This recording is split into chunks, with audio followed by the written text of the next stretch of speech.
राहुल गांधी नई भूमिका निभाने की तैयारी में। राहुल गांधी को मिलेगी नई जिम्मेदारी। 2 जगहों से जीत के बाद उत्साहित है राहुल। मजबूत विपक्षी साबित करने की सोच में राहुल गांधी।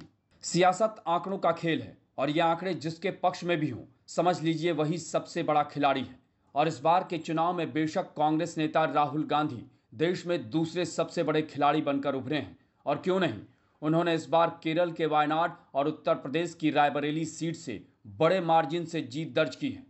साथ ही उनके नेतृत्व में कांग्रेस पार्टी ने पहले से यानी 10 सालों में सबसे अच्छा प्रदर्शन किया है और वो 100 सीटों के करीब पहुंच गई है, या कहें तो 100 का आंकड़ा पार भी कर लेगी, क्योंकि बिहार की पूर्णिया से निर्दलीय जीतने वाले पप्पू यादव ने अपनी पार्टी का विलय कांग्रेस में कर दिया था, जबकि महाराष्ट्र में सांगली सीट से कांग्रेस के बागी प्रत्याशी विशाल पाटिल जल्द ही फिर से कांग्रेस में शामिल होंगे।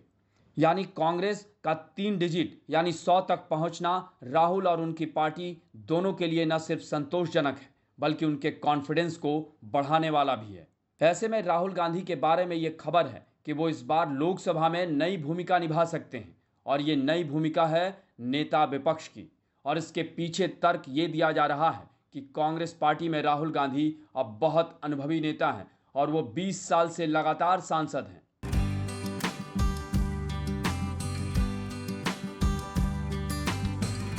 साथ ही संसदीय कामकाज में उनकी भागीदारी के अलावा राहुल गांधी पार्टी स्तर पर काफी काम करते हैं और वो कांग्रेस में तमाम पदों, जिसमें पार्टी का सर्वोच्च पद राष्ट्रीय अध्यक्ष भी रह चुके हैं। वहीं पिछली बार लोकसभा में नेता विपक्ष की भूमिका निभाने वाले अधीर रंजन चौधरी इस बार चुनाव हार चुके हैं, जबकि सोनिया गांधी और मल्लिकार्जुन खड़गे राज्यसभा सांसद हैं। यानी देखा जाए तो राहुल गांधी के लिए नेता विपक्ष की भूमिका कई मायने में अहम है। विपक्ष के साथ समन्वय में उनकी भूमिका बढ़ेगी, जो उन्हें आने वाले समय में बड़े नेता के तौर पर स्थापित करने में सहयोग करेगी। दूसरे उनके साथ इस बार अखिलेश यादव जैसे युवा सहयोगी भी होंगे। दरअसल भाजपा राहुल गांधी पर काफी तंज कसती रही है कि कांग्रेस पार्टी के पास नेता विपक्ष के लिए जरूरी संख्या यानी लोकसभा की कुल सीटों का 10% हिस्सा भी नहीं है। लेकिन इस बार कांग्रेस पार्टी 100 सीटों के करीब पहुंच चुकी है।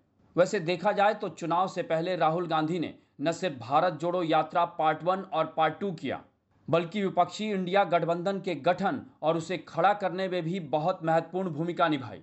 साथ ही तमाम प्रदेशों में अपने सहयोगियों की सहूलियत के हिसाब से खुद कम सीटों पर समझौता किया और एक मजबूत विपक्ष को खड़ा करने की जीतोड़ कोशिश की।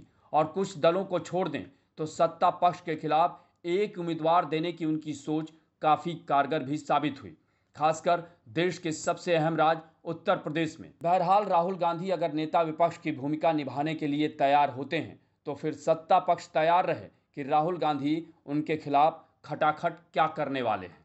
आपको हमारी ये रिपोर्ट कैसी लगी उसे कमेंट बॉक्स में ज़रूर बताएं, और ऐसी ही अन्य खबरों से अपडेट रहने के लिए बने रहें हमारे साथ, क्योंकि हम हैं बुलंद भारत टीवी, ताकत आपकी।